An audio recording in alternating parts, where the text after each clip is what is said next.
The following is a presentation of the Eagles Sports Network.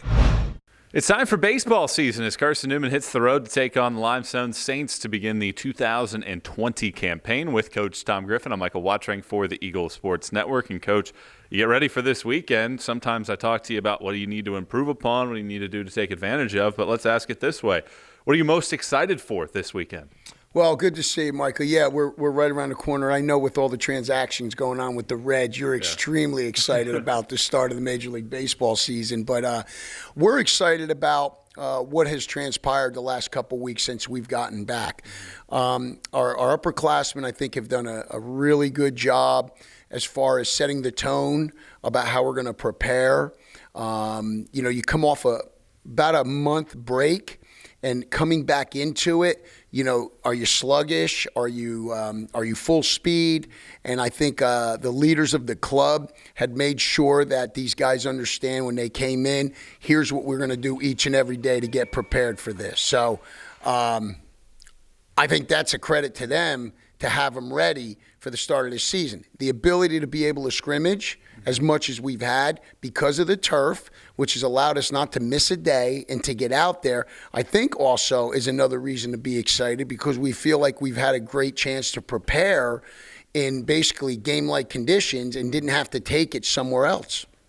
You look at a Limestone team that is going to be joining this conference. Yeah. So a lot of times you get these non-conference schools that you love playing because their coaching staff, the way that they play. Well, this is going to be a team that's going to be a part of this conference. Yeah. What do you see in terms of how this matchup, because you played them the last several years, what do you see in terms of how this matchup sets the stage for the year? Well, as we talked about, it's sometimes difficult to find opponents outside your league to play where the game's played the way it should be played, where you don't have guys on the bench who coaches are going to allow the guys on the bench to chirp and say whatever they want to do. And, as coaches, we'll talk about certain clubs we go to play where it's going to be just a competitive baseball game. You control what you guys can control. There's no battering back and forth and chirping. And at the end of the game, you shake hands, you respect each other. Sometimes that's hard to find.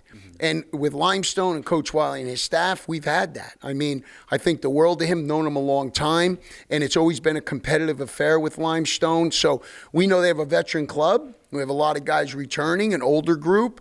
I know we had, in talking with them, there were some injuries they had to deal with in the fall. But I think, number one, you always look to have a veteran club because there's less learning curve to take place. They've got some experience. They've got more reps.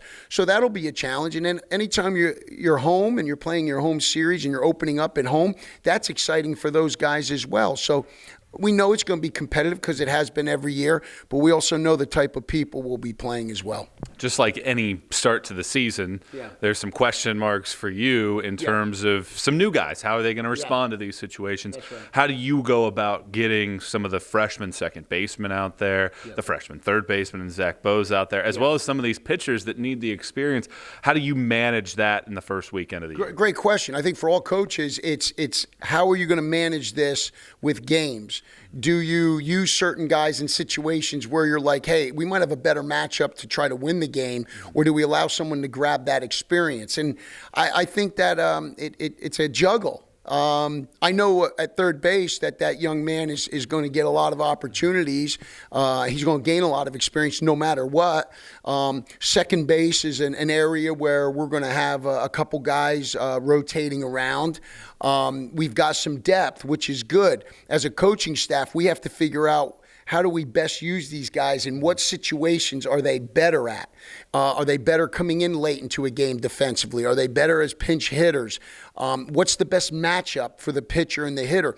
And, for some guys, we have a little bit of some experience and reps to base on how we're going to match up. But for some guys, that's what we've got to figure out in the next 3 weeks. And really, you try to figure it out all year. And sometimes you never figure it out. Sometimes it's the conference tournament that you have a gut feeling or an instinct on, and you go with it. And I think that's just what, as a coaching staff and as players, you just have to be prepared for. It's like calling audibles. You have a game plan, but then, as a quarterback, former quarterback, you got to sometimes get up to the line of scrimmage and you're calling an audible, something you didn't expect, and you got to see how it goes. Coach, appreciate the time. Best of luck this year. Looking forward to 2020. Same here. Thank you, Michael. He's Carson-Newman, Coach Tom Griffin. I'm Michael Watring, and this is the Eagles Sports Network.